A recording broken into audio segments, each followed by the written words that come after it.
Hello everyone, मैं ज़मीर काजी आप सभी का इस ज़मीर शो में वेलकम करता हूं और आज फिर हाजिर हुआ हूं एक इंटरेस्टिंग टॉपिक के साथ। आज का हमारा टॉपिक है अपने बच्चे को करियर में कैसे मदद करें।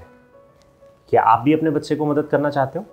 तो आज मैं आपके लिए लेकर आया हूं 6 ऐसे टिप्स जिसका इस्तेमाल करके आप अपने बच्चे की मदद कर सकते हो और उसको उसके करियर में बेटरमेंट के लिए उसको आप गाइड कर सकते हो। तो चलिए आज के इस इंटरेस्टिंग टॉपिक की शुरुआत करते हैं। Tip number 1, don't force your kid but it doesn't mean you should be so lenient.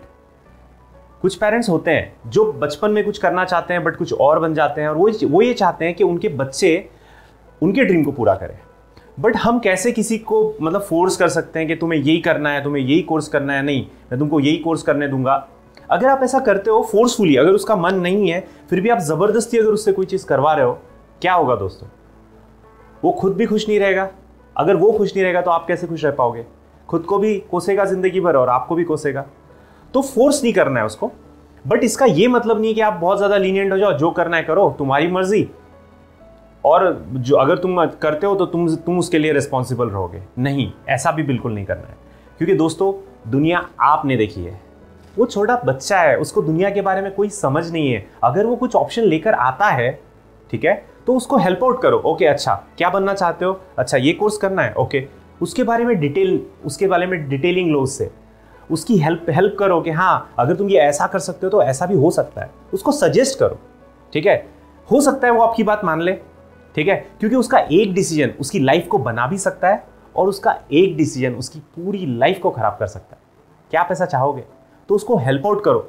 उसको पूरे ये जो प्रोसेस में, जब तक कि उसका करियर डिसाइड नहीं हो जाता, ये पूरे प्रोसेस में उसको मदद करो, उसके साथ रहो, एज अ फ्रेंड उसको गाइड करो। Tip number 2, you have to update yourself with the current scenario. As a parent आपको अपने आप को करंट सिनेरियो के हिसाब से अपडेट करना होगा। हमको ध्यान देना होगा कि अभी मार्केट क्या चल रहा है। ड्यू टू कोविड कितना ज़्यादा अनएम्प्लॉयमेंट है। 10 लाख लोगों की जॉब जा चुकी है। एम्प्लॉयमेंट सर्वे के हिसाब से 80% इंजीनियर्स आर अनएम्प्लॉयबल। 80% इंजीनियर जो है वो बेरोजगार है। तो हमको सिचुएशन देखना पड़ेगी कि अभी मार्केट में क्या चल रहा है, उसके हिसाब से वो करियर सही है या नहीं है। हम मतलब ऐसे करियर में उसको क्यों भेज रहे हैं जहाँ बहुत ज़्यादा कंपटीशन है और सक्सेस के चांसेस कम है। हम उसको ऐसा नहीं हेल्प आउट कर सकते कि जहाँ कंपटीशन भी कम है और सक्सेस के चांसेस ज़्यादा है। क्योंकि आजकल पेरेंट ऐसा करते हैं कि बस वो 2 ही ऑप्शन के लिए जाते हैं, एक तो डॉक्टर या फिर इंजीनियर। उनको कोई दूसरा ऑप्शन दिखता ही नहीं, ठीक है। तो हमको क्या करना है, मार्केट में थोड़ा स्टडी करना है कि अभी क्या चल रहा है। वैसे मार्केट पूरा डाउन है, हमको ये सोचना है कि हमारा मतलब बच्चे के लिए क्या करियर हो सकता है और कोई भी सिचुएशन में वो कैसे अपने करियर में ग्रो कर सकता है या कैसे अपनी लाइफ में सक्सेसफुल बन सकता है। तो हमको मार्केट की पूरी स्टडी करना जरूरी है, क्योंकि बच्चा कितना कर पाएगा। हमको भी इनिशिएटिव लेना पड़ेगा। बच्चे के साथ साथ हमको भी रिसर्च करना पड़ेगा कि कौन सी फील्ड की डिमांड है, क्या सही हो सकता है उसके लिए। तो उसके साथ ये सारी चीज़ें उसके सामने फैक्ट्स एंड फिगर के साथ उसके साथ रख के उससे आप डिस्कस कर सकते हो।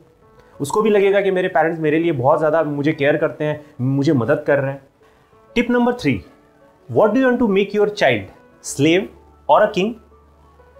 बचपन ही से हमने उसके दिमाग में ऐसा बिलीव बिठा दिया है कि तुमको पढ़ना है, लिखना है और बड़ा होकर जॉब करना है। चॉइस आपकी है, आप उसको गुलाम बनाना चाहते हो या बादशाह बनाना चाहते हो। क्योंकि दोस्तों हम क्या कर रहे हैं, पढ़ लिख और बाद में जॉब कर। पहले से ही माइंडसेट सेट है, पढ़ने लिखने के बाद जॉब नहीं मिली तो डिप्रेस। उसको ये बोल रहे हैं कि हाँ पढ़ लेगा लिख लेगा तो तुझे जॉब लग जाएंगी, नौकरी मिल जाएंगी। और भी सिनेरियो तो बहुत डिफिकल्ट है, नौकरियां मिल नहीं लोगों को। तो पढ़े लिखे लोग ज्यादा डिप्रेशन में हैं, ज्यादा फ्रस्ट्रेट हो रहे हैं, ठीक है। तो हमको क्या करना है, बचपन से ये उनका माइंडसेट सेट करना है कि तुम कुछ भी पढ़ो, कुछ भी कितना जो पढ़ना है तुमको पढ़ो, लेकिन तुमको एम्प्लॉयर बनना है, एम्प्लॉय नहीं बनना है। क्यों? क्योंकि फॉर एग्जाम्पल अब जैसे देखो, जितने भी पेरेंट्स हैं जिन्होंने जिंदगी भर जॉब किए, अपने लाइफ के 35-40 ईयर्स जॉब किए, उनकी जॉब से बच्चे को क्या बेनिफिट हुआ? ठीक है, वो अच्छी एजुकेशन ले पाए, अपनी जरूरतों को पूरा कर पाए, ओके। बट वो जो पेरेंट्स जो लेवल पे रिटायर हुए, बच्चे वो लेवल पे भी नहीं पहुंच पाएंगे। उनको फिर से जीरो से स्टार्ट करना पड़ेगा और फिर से वो लेवल पे आना पड़ेगा। फिर से वही उनके बच्चों को वही बोलेंगे कि जॉब कर। तो हर किसी को फिर से जीरो से स्टार्ट करना पड़ेगा।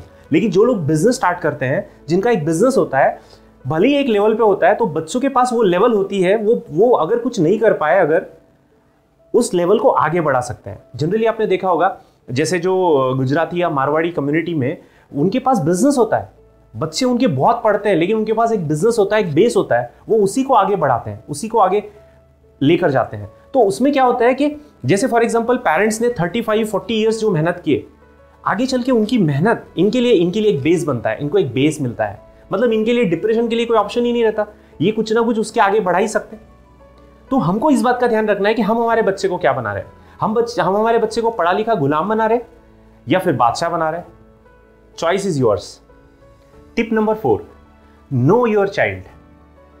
All childs are precious. दुनिया के जितने भी बच्चे होते हैं ना, बहुत ज़्यादा प्रीशियस होते हैं, बट एज अ पेरेंट हमको आइडेंटिफाई करना है कि हमारे बच्चे के अंदर क्या स्पेशल है। जिस दिन हमने उसको आइडेंटिफाई कर लिया ना, उस दिन हमने उसको सक्सेसफुल बना दिया। मैं कुछ आपसे एग्जांपल शेयर करूंगा, क्योंकि सक्सेसफुल होने की कोई एज नहीं होती। अगर मैं आपको बताऊंगा जैसे तिलक मेहता की example, the youngest entrepreneur at the age of 13 साल की उम्र में उसने बिजनेस स्टार्ट किया, जब वो 8th स्टैंडर्ड में था। मतलब उसने ये ऑब्जर्व किया कि उसके फादर बहुत ज़्यादा लेट आते हैं, और एक टाइम पे ऐसा हुआ कि वो कुछ पार्सल भेजना चाहता था सिटी में, तो उसको लगा कि नहीं, इसमें तो बहुत दिक्कत हो रही है। तो ये यहाँ से उसको आइडिया आया और उसने एक पेपर्स एंड पार्सल करके उसने कंपनी स्टार्ट की।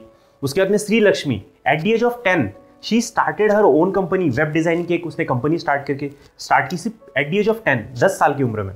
अगर मैं एक यंगेस्ट साइंटिस्ट की बात करूंगा, Javad Patel, at the age of 24 he invented one dewdrop machine, जो मतलब एयर को वाटर में कन्वर्ट करती है, ठीक है।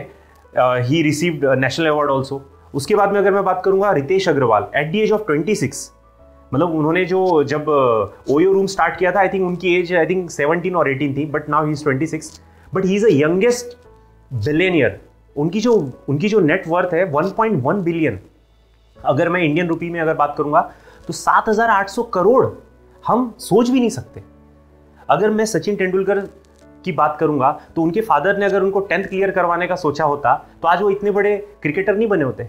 उनके फादर ने वो क्लियर करवाने की बजाय उनको सपोर्ट किया, इंकरेज किया कि नहीं, वो क्रिकेट उनका अच्छा है, उसमें इंकरेज किया। Now he is a God of cricket. तो ये जितने भी एग्जाम्पल है, उनके पेरेंट ने आइडेंटिफाई किया कि इनके अंदर क्या स्पेशलिटी है।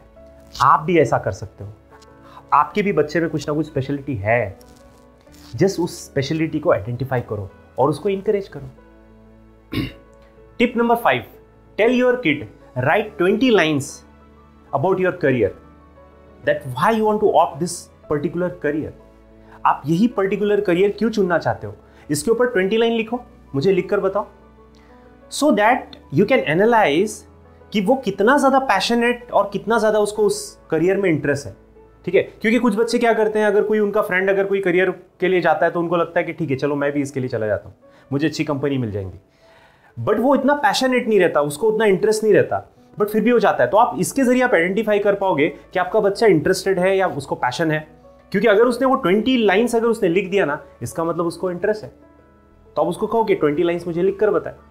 ऐसा करके हम उसको समझ पाएंगे बेटर और उसको अच्छे तरीके से हेल्प आउट कर पाएंगे। टिप नंबर 6, अगर आपको अभी भी समझ में नहीं आ रहा है कि आपके बच्चे ने क्या करना चाहिए, कौन सा करियर उसके लिए बेस्ट रहेगा, बहुत ज़्यादा कंफ्यूजन है और आप अपने बच्चे को लेकर रिस्क नहीं लेना चाहते, तो आप क्या कर सकते हो, आप किसी काउंसलर से डिस्कशन कर सकते हो या उसकी साइकोमेट्रिक टेस्ट करवा सकते हो, या अभी जो लेटेस्ट DMIT आया है DMIT करवा सकते हो। DMIT टेस्ट क्या होता है कि इसमें जनरली क्या होता है कि इसमें कोई रिटन टेस्ट नहीं है, इसमें सिर्फ फिंगरप्रिंट की टेस्ट होती है। उसके बेसिस पे बच्चे को, आपके बच्चे की 56 पेजेस की रिपोर्ट मिलती है। उस रिपोर्ट के जरिए आप बहुत अच्छे से एनालाइज कर सकते हो कि उसके लिए क्या करियर सही रहेगा, उसकी पर्सनैलिटी कैसी है, उसके हिसाब से उसके अंदर क्या होता है कि वो रिपोर्ट की बेसिस पे उसको करियर सजेस्ट किए जाते हैं, उसको काउंसलिंग दी जाती है, पेरेंट्स को भी दी जाती है, बच्चे को भी दी जाती है। तो आई थिंक मैं सजेस्ट करूँगा कि आपने DMIT के लिए जाना चाहिए, क्योंकि आपके बच्चे के फ्यूचर से बढ़ के कुछ भी नहीं है। जैसे आपको पता होगा कि दुनिया में हर इंसान की फिंगरप्रिंट्स अलग होती है, उसके हिसाब से उसकी पर्सनैलिटी ट्रेट्स को हम मालूम कर सकते हैं। जैसे अभी बहुत सारे पेरेंट्स का प्रॉब्लम है कि उनके बच्चे नहीं सुनते, ठीक है, पेरेंटिंग में प्रॉब्लम आ रही है, उनके बच्चे सुनते ही नहीं। तो इसका मतलब क्या है कि उनका जो पर्सनैलिटी ट्रेट है वो है ईगल, और ईगल टाइप की पर्सनैलिटी के लोगों को कोई भी ऑर्डर वो एक्सेप्ट नहीं करते। तो हम उनको कैसे डील कर सकते हैं ये उसके अंदर बताया जाता है। मतलब अगर वो अगर टेस्ट आप करवाते हो तो आप एक अच्छी पेरेंटिंग भी कर सकते हो, अपने बच्चे को सही तरीके से समझ सकते हो कि उसकी पर्सनैलिटी क्या है, उसको कैसे डील करना है, ठीक है। और साथ ही साथ उसके लिए एक बढ़िया सा करियर चूज कर सकते हो कि उसके लिए क्या रहेगा वो बढ़िया सा करियर। अगर आप भी अगर अपने बच्चे की DMIT करवाना चाहते हो तो मैंने डिस्क्रिप्शन में एक नंबर दिया है, तो आप वो नंबर पे कॉल कर सकते हो और अपने बच्चे की DMIT टेस्ट करवा सकते हो, क्योंकि अगर आपको समझ में आ गया कि आपके बच्चे के लिए ये बेस्ट है ना, और आपके बच्चे की पर्सनैलिटी उसमें मैच हो रही है, तो वो उसमें बहुत अच्छा उसका अपना पोटेंशियल का सही यूटिलाइजेशन कर सकता है और अपने लाइफ में सक्सेसफुल बन सकता है। अगर आपको भी ये वीडियो अगर इंपॉर्टेंट लगती है तो आप औरों तक भी इस वीडियो को पहुंचाएं, ज़्यादा से ज़्यादा इस वीडियो को शेयर करें, और जिन्होंने अभी तक मेरे चैनल को सब्सक्राइब नहीं किया मेरे चैनल को सब्सक्राइब करें। तो आज के लिए इतना ही, मिलते हैं नेक्स्ट एपिसोड में एक इंटरेस्टिंग टॉपिक के साथ। तब तक के लिए जय हिंद।